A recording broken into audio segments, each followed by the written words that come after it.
Hello guys, Hood here. In today's video I'm giving you a very short and straightforward explanation of how I like to farm my maps, specifically my go-to strategy as a casual player. The strategy we are covering today is the one I use the most, Strongbox farming. I think right now it's a great time to run it because the Scarabs needed for this strategy are extremely cheap at the moment. So let's start with the Hatters tree. As you can see, most of the points are invested into Strongbox nodes, basically all of them. The remaining are spent on Scarabs, which I like to farm during the Strongbox runs. I haven't taken any altar nodes or anything else that would slow me down or force me to stop and think, even if for a couple of seconds. So if your goal is to maximize profit, you might want to explore other paths and min-max things a bit more. But this setup is the one that worked for me, and I just like to blast through maps, hit all the strong boxes, and collect whatever useful currency or scarab I can sell.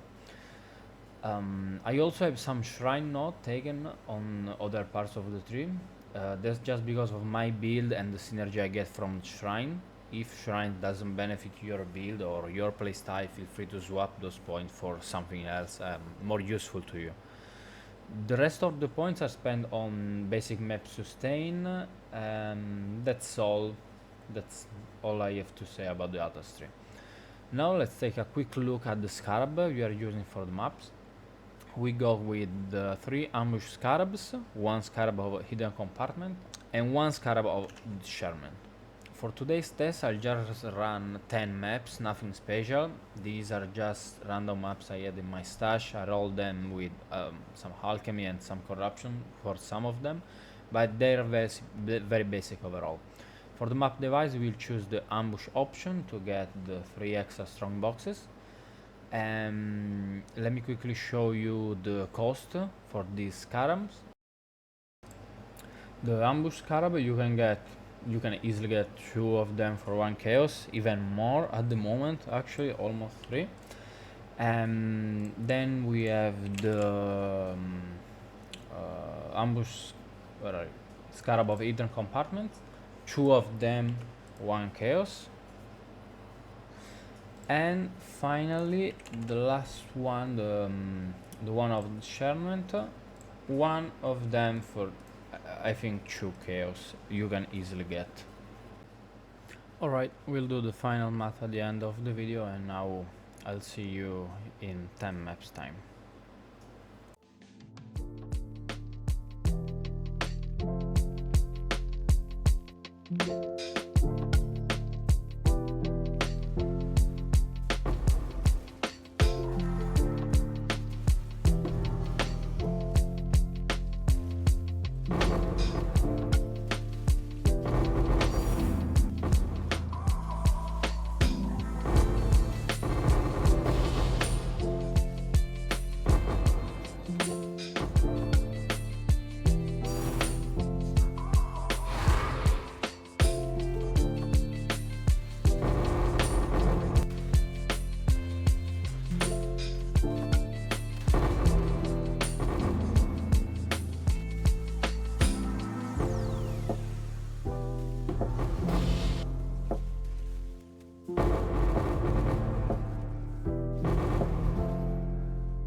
Alright, we ended our 10 map run. We got all the loot here in 2 stashes, so we can easily get an idea of how much it's worth. Now we'll do some currency exchange and see what we can actually get from it at the end of the day. During the currency exchange, I'll just keep items and low value currency, so we can get a clear idea of how profitable this strategy can be, even in the worst case scenario. Most of our bigger revenue came from divination card, raw currency, and the sale of high value scarabs, which are definitely the most solid drops in the setup. Now let's do some math for the investment part. Alright, let's count 5 chaos for the 10 ambush scarab, which we need to multiply by 3 since we use 3 at a time. Then another 5 chaos for the 10 hidden compartment scarab, and we can assume the worst case scenario 30 chaos for the 10 discernment scarabs. On top of that, 3 chaos for the map crafting option for each map run. So for a total of 80 chaos for 10 maps, 8 chaos per map. Now let's see some of the high value scarab and trade a few full stack of cards. Let's see what you can get in the end.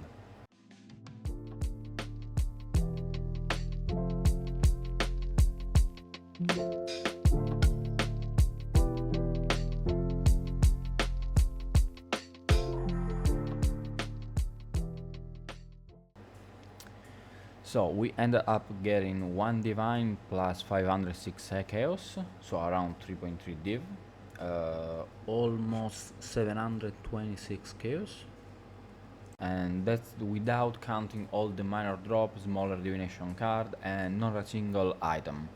So pretty good. That alone give us around 70 chaos profit per map on average. So of course keep in mind this number would need a much larger dataset to be really accurate, but it is, I think, a solid starting point to get an idea of how much the strategy can be profitable. Also, just to be clear, this is not intended as a farming advice, but simply a showcase of how I like to farm my maps, and I always did. It's always been fun and profitable method for me, while still keeping a high level of game enjoyment. For me, having a strategy like this, something I can just run when I come back from work, it's relaxing, low investment, have a good return, and the only effort is clicking strong boxes during the map and trading for a few scarab after. Very worth for me. So let me know what you think down in comments. I really love to hear if you have tried something similar, if you have your own casual farming strategy that worked for you, or if you have any idea to improve this one. If you enjoyed the video, don't forget to hit that subscribe button. It really helps the channel grow and keep me motivated to keep testing and sharing stuff like this. Thank you so much for all the support you guys always give, the likes, the comments, the subs. It honestly means a lot for me. I'm just a casual parent sharing what works for me, and seeing the community react and engage make it all worth it. Take care, and I'll see you in next one.